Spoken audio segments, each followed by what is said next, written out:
Kramer, I'll let you start. You have the old 49ers here, 10-7. What are some future plays you like for the San Francisco 49ers? I was just noticing the division final standings, and it does appear like, Sean, are you sure you want to finish? You have them winning the division.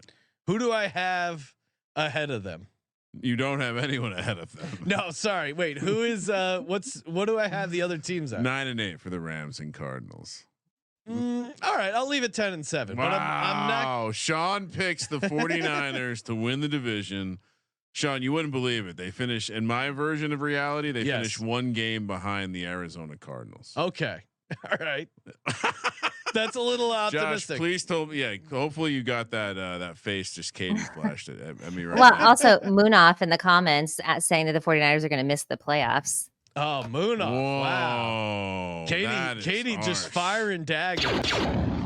Kramer, what do you like? What do you got here? Okay, so I do think it's the hangover plus the idea of injury regression plus their best player, as Katie put it, currently not signed, not showing But will up. be. No one's worried about that, Kramer. So now that Munaf brings it up, even though I have them making the playoffs as a wild card, feels like it could be where I wasn't even going to do this. Munaf just mused me into the. I'm going to look up the price right now.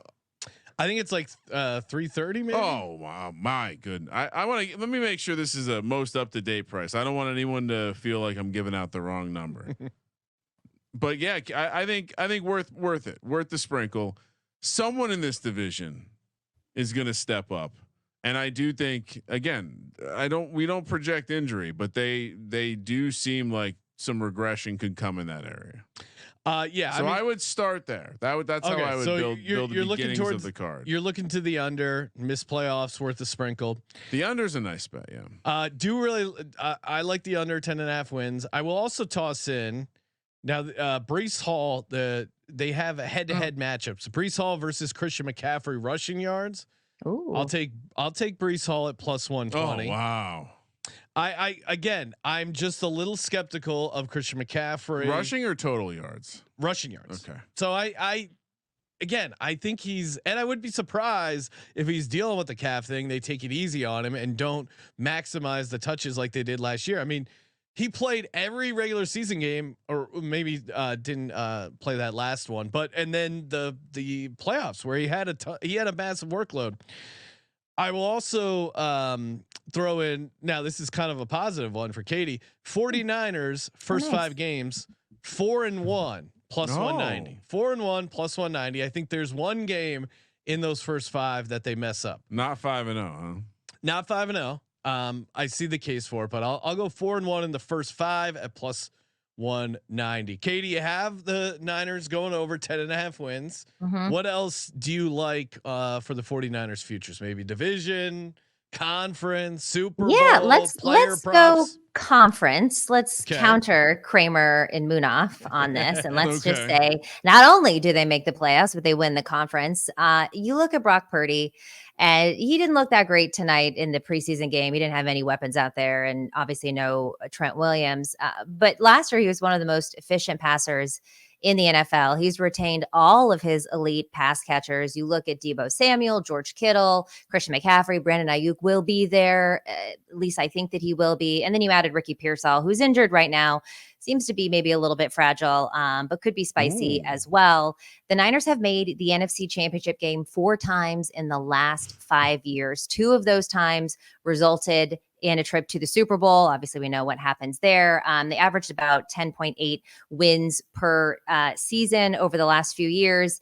And this is their 5th straight season with a double-digit win total. So I know the Super Bowl hangover, and this could either blow up in my face or I'm 100% right. I feel like it could, you know what I mean?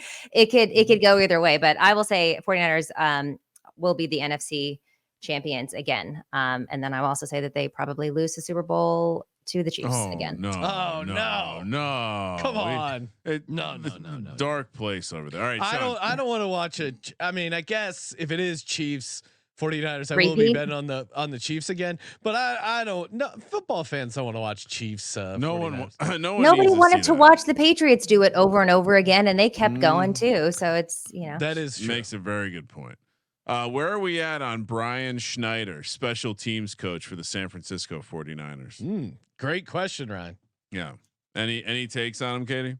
No, I got no takes on it. Well, because the 49ers are 35-1 to have the most kickoff return touchdowns this year, Sean. They will be in our population of 19 teams that we plan on betting on to lead the league in kickoff return touchdowns. Yeah, see, Katie, we have a theory we're working on that basically none of these teams should be favored over the other one. So there were only 4 in the entire league last year. Yeah. So it's almost like basically a roulette spin, but half the numbers have, half the numbers are jacked up. Yeah. So this is a beautiful, beautiful market. I'll let you play that one solo, Ryan. But really?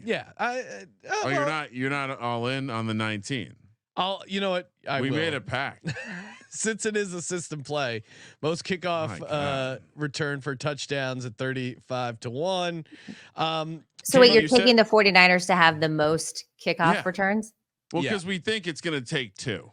So basically we're betting like 19 or 20 of the teams because their odds are way higher than the favorites, with the idea that like they should all be priced equally because it's kind of a crapshoot, except the Ravens. I do think the Ravens are actually good special teams and should be. I like that. That's an actual handicap. Anything in the awards markets? Because when the problem when the teams, when everyone is already at the top, it's like not a ton of value. Yeah, I mean, I do think not necessarily an award, but when you talk about Christian McCaffery maybe having a little bit of regression this year in terms of his yards, I get that, but I do like him. I think he's like 8-1 to have the most rushing touchdowns this season. Like you mentioned, coming off the most dominant season of his career, led the league in, I believe, rushing and scrimmage yards. He was co-leading for the most touchdowns with former 49er Raheem Mostert, 21, won the Offensive Player of the Year, just got an extension, $38 million. I think that we will see a dip in his yardage, like you said. Maybe they won't use him as much as that workhorse, but when it comes to the red zone, they're giving it to Christian McCaffery all the time. So I wouldn't be surprised. And I like it at 8-1 for him to have the most rushing touchdowns. It is wild how him and Derrick Henry are the chalk. Like Derrick Henry's back. Yeah. All the way back. Any interest in George Kittle to have the most receiving touchdowns? I was thinking about this one. No, not at all. I love George Kittle, but the most receiving touchdowns? So let's say whatever happens with Ayuk, it lingers into the year. And Kittle, we always see these spike games, right? We talk about it in the best ball streets. What if he has like 3 or 4 of these crazy 2 touchdown spike games? Yeah. What's the price that you're getting down on this show? I mean, I would have to get like 100-1. It's not quite. It's 80-1. Yeah, because one, it's a tight end leading the touchdown market, which is very hard outside of Kyle Pitts. It was a good year for tight ends last season. Yeah, no, it was. I mean, Sam Laporta had double digits. Didn't sniff it. Yeah, he wasn't up there. Yeah, no. And then my underdog fantasy play, I'm going back to it. Christian McCaffrey lower 1175.5 rushing yards. I just think they're not gonna make him that workhorse. This isn't the Oregon Trail. You don't need to grind him out. And just give him the ball in the red zone, and then he can get all the touchdowns. Yeah, he can get. That's all we need. Katie's touchdowns, regular season, not if they meet with the Eagles in the playoffs, but I'll be rooting for your most rushing touchdowns for Christian McCaffrey. Thank you. Do you have an underdog play, Katie? I sent you the sheet. Any of those pique your interest?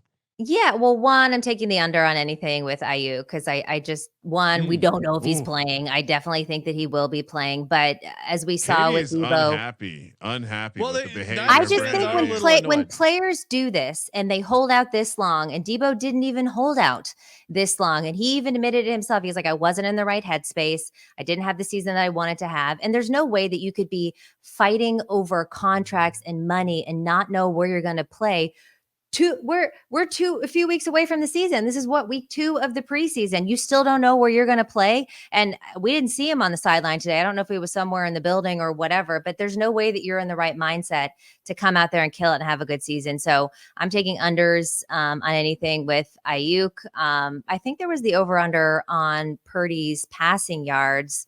What was it, like 4,280? Was that what it was? Or that's what he got last year? What was his line? 39.50.5. I'm guessing you like the higher on that. I like the higher on that because he managed to get over this last year and he didn't even play in the last game of the season. Now, if you guys think there's going to be some kind of injury to Brock Purdy, no. That may change some things. But I think that I'll take the over on Purdy. I'll take the under on Ayuk. I will take the over on Christian McCaffery for touchdowns, not any of his yards. I agree with you guys. I take the under on any of that. I believe. And real quick, the touchdowns. Are you going rushing touchdowns? I think that's 10.5. Or do you like the total touchdown? I don't know if they have a total touchdown. They don't have total. 11.5 for rushing, 5.5 for receiving. Over on both of those. Christian McCaffery is still going to be the guy in the red zone. He's still going to be the one that you're always going to give, the ball to. So yes, but I don't think he's going to be the workhorse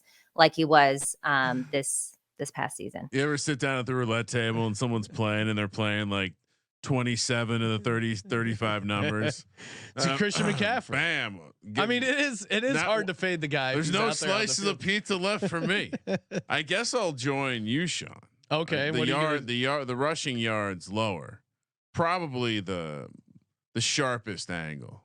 Yeah. Maybe the sharpest angle you've had all episode. Oh, thank you, Ryan. I appreciate that. See, it's great when Ryan gives me some compliments. It was going to be that or the Purdy touchdown lower. So I decided to stick with the one that she seems to agree with. I don't want to catch any more lasers from Katie. I mean, you really have to watch. It's just that you can't wear the T-shirt. What do you mean? Oh, Ryan and then t-shirt. Yeah, it's contradictory. Happy for all his. You can't wear the Brockhart t-shirt and then give out some flaccid plays. And you really have to watch the YouTube version because when Katie throws out the lasers with her eyes, it's like, oh my God, I pray for anyone on the receiving end of this in your off camera life. If you imagine you're at the water cooler lasers and you throw out like a bad Brock Purdy take, and you're like, whoa. Yeah. No, she says it with her eyes. The lasers. Now you know why I had to get out of there after the Super Bowl because I was going to take it to a level that should never be seen in public. Sometimes you got to smack a bitch, There you go, right? Just not when I'm there on behalf of CBS for work. Well, and hey, we didn't get to it up top, but congrats on the extension with CBS. Thank you. You're down in Florida, CBS Sports headquarters. Where can people catch you this upcoming NFL season? What do you got cooking? Oh man. So I'm doing the top show, that or the pregame show, every Sunday morning, 8 a.m. to 12 p.m. Doing a lot of fantasy stuff there. Again, every single Sunday. And then throughout the week, I will be hosting the Early Edge on CBS Sports Network, which is their sports gambling podcast that we also have some programming being on the network side. I'm joining the Fantasy Football Today guys. I'll be there every Friday, and then I'll be sprinkled throughout different HQ and CBS Sports Network programming.